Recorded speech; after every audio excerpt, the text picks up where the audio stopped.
Jornal da Rede Alesp. Júlio, Jornal da Rede Alesp vai agora de entrevistas. Nós vamos conversar com o médico Victor Gianvecchio, né, que é diretor do Núcleo de Toxicologia do IML, Instituto Médico Legal. E ele fala sobre o trabalho realizado no Laboratório de Toxicologia do Instituto. Bom dia, doutor Victor. Tudo bem? Bem-vindo ao Jornal da Rede Alesp. Bom dia, tudo bom? Muito obrigado pelo convite.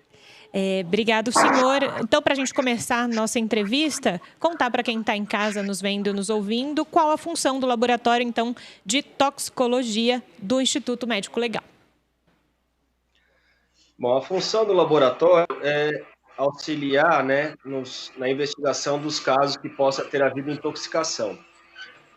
É um laboratório auxiliar do Instituto Médico Legal. Ele auxilia, basicamente, o trabalho dos médicos legistas, complementando os exames que são feitos no IML. Então, por exemplo, nos casos de óbito, quando tem uma suspeita que possa ter sido por intoxicação, então o médico coleta, né, material, né, amostras do cadáver para poder fazer o exame, e nos casos também de outros tipos de ocorrência, ele também se presta a fazer exames no sentido de complementar, por exemplo, num homicídio, saber se teve álcool, se tem cocaína, isso pode ajudar na investigação. E em caso também de agressões, de violência sexual, também a análise, a pesquisa de drogas de abuso e de outras substâncias químicas também ajuda na investigação, né? Grosso modo, é mais ou menos isso. Doutor, de que forma o laboratório ele é acionado, né? Como é que vai parar até o laboratório? Que casos vocês trabalham? Você já falou dos casos, né? Bom, mas assim, como que o laboratório é acionado? O laboratório ele é acionado sempre a pedido ou do médico legista que fez o primeiro exame, ou diretamente da autoridade, né? Da autoridade policial, do delegado de polícia, né? A gente sempre ele é acionado mediante alguém solicitar um exame. Então, por exemplo, quando o médico está fazendo uma autópsia e ele então sente a necessidade de solicitar uma análise toxicológica, né, um exame complementar, então ele requisita um exame para o laboratório. Da mesma forma, um médico fazendo um exame de uma vítima de agressão, né, ou, por exemplo, a médica legista da equipe do Bem Me Quer fazendo um exame de uma vítima de violência sexual, se a vítima fala, olha, eu fui dopada, né, me deram algum remédio, então a médica, né, tendo essa suspeita, ela vai coletar a amostra da vítima e vai encaminhar para o IML. Então, ou é desta forma, né, vindo de algum das unidades do Instituto Médico Legal, que é a forma mais comum, ou direto da autoridade. O que acontece aqui no interior do estado, nós temos cidades, municípios, que não têm uma unidade do IML, né? Tem uma referência, mas não tem uma unidade no próprio município. São cidades muito pequenas, né? Então, nessas situações, principalmente do interior, e principalmente em situações de trânsito, né? Acidente de trânsito ou situações semelhantes de trânsito, as pessoas envolvidas no acidente muitas vezes são levadas para algum hospital e o delegado, né, pede lá no hospital para coletar a amostra da vítima e encaminha diretamente ao laboratório, tá? Então tem que ter uma requisição ou de uma autoridade, né, de um delegado de polícia, ou do próprio médico legista complementando um exame inicial que o médico legista fez, em pessoas vivas ou em autópsias. Justamente nessa questão, né, os exames são feitos em pessoas vivas ou mortas. Imagino que o volume de trabalho seja grande. O senhor pode falar para a gente como é que funciona isso durante o mês? Tem algum número que o senhor possa falar? Qual que é o volume, efetivamente?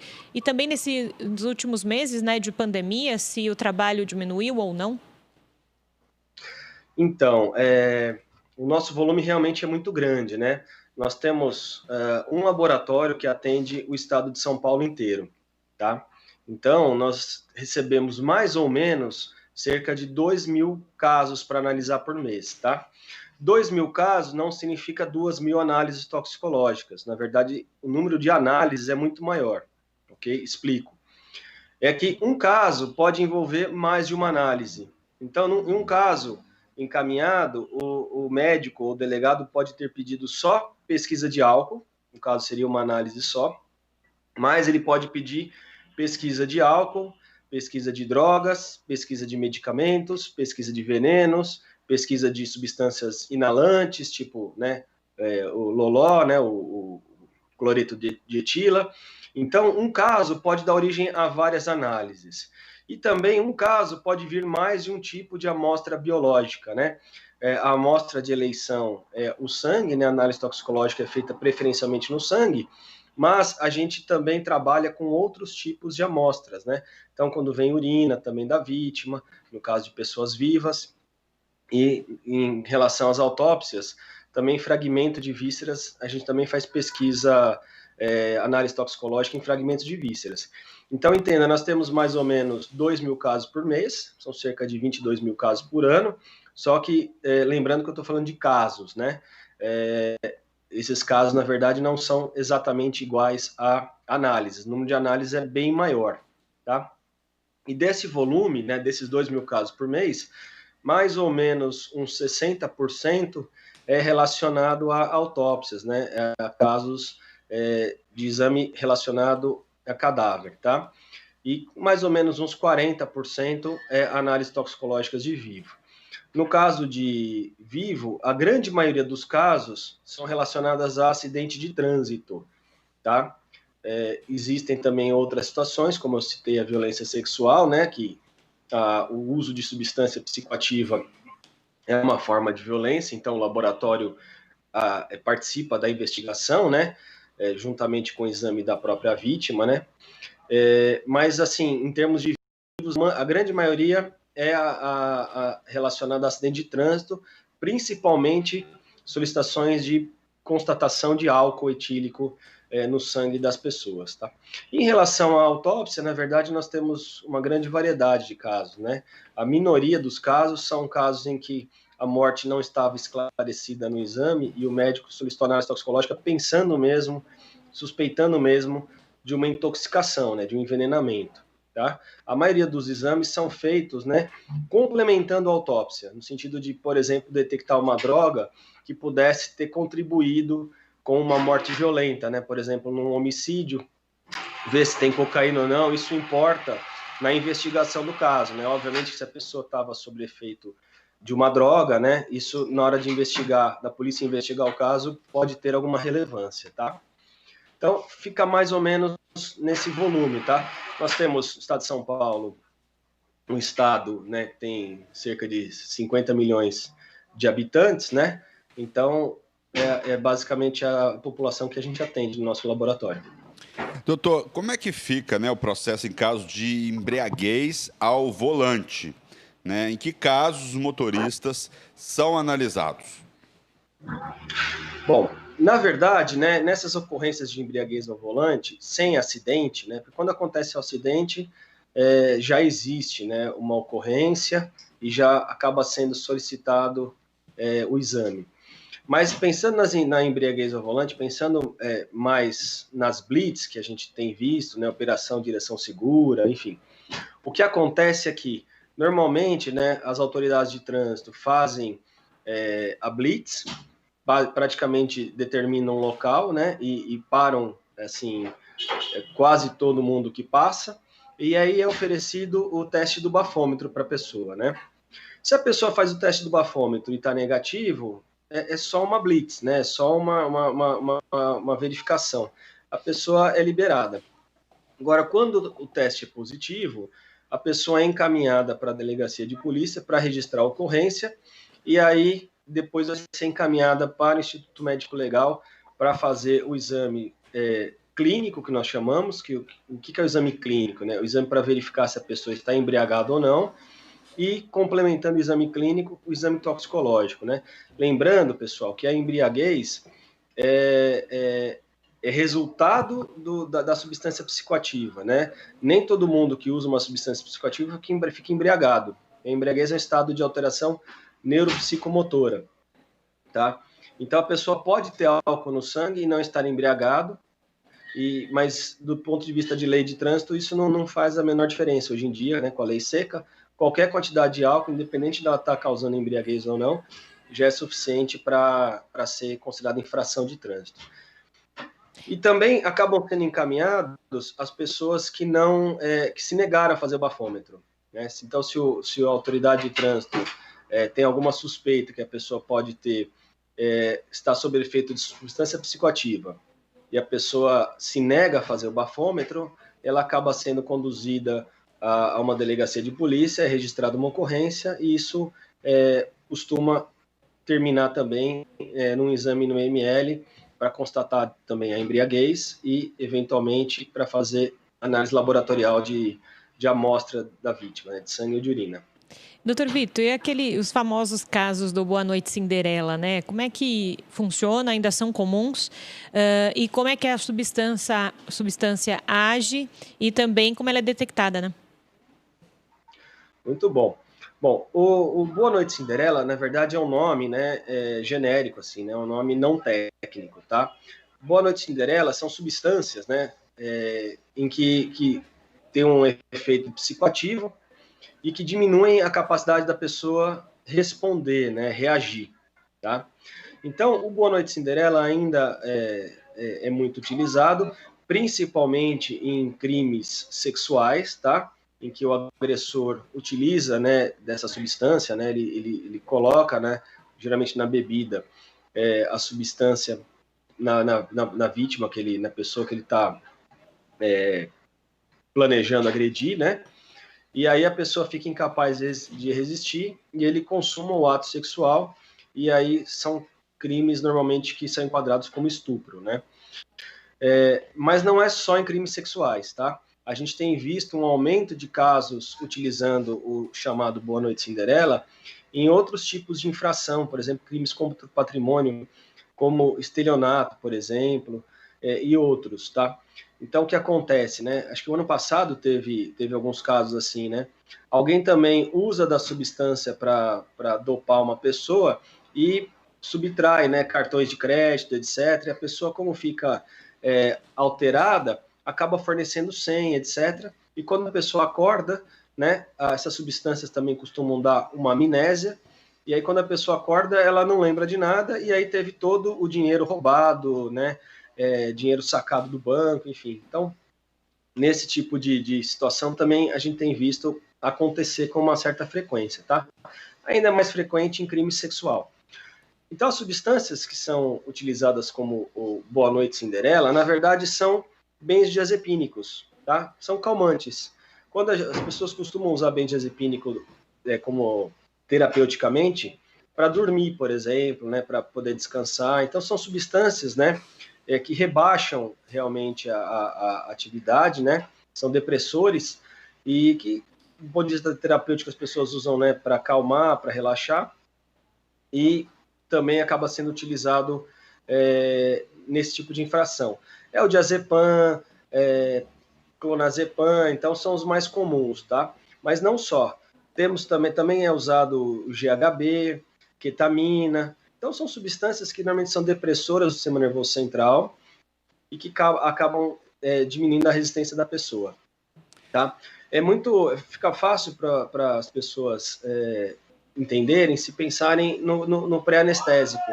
Normalmente, quando vai se submetido a uma cirurgia, o médico, o anestesista dá um remedinho antes da cirurgia e a pessoa já dá aquela acalmada, aquela relaxada, né? E depois de um certo tempo nem lembra mais, né? Continua acordado, às vezes, até fazer a anestesia completa, mas quando a pessoa acorda da cirurgia, não lembra nada depois que aconteceu após tomar o pré-anestésico.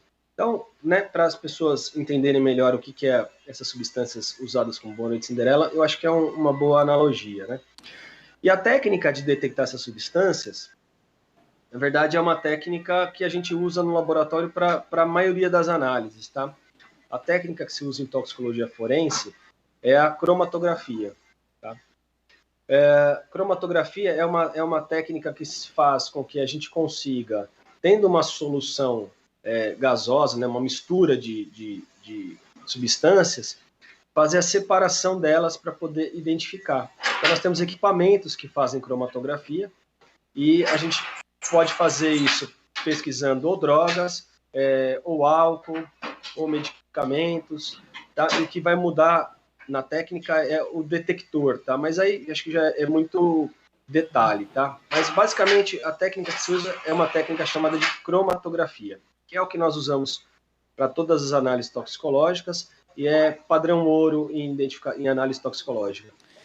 Doutor, como é que o senhor já explicou um pouco sobre a atuação em casos criminais, né? Mas quais outras atuações vocês têm em outros tipos de caso? Como é que existe aí um padrão de vocês? Explica para a gente. Olha, o carro-chefe, né? A maioria das análises ainda é de álcool, tá? O álcool é a nossa, vamos dizer assim, a substância que mais a gente encontra nas análises. É uma substância muito prevalente no nosso meio, né, e no mundo inteiro, na verdade.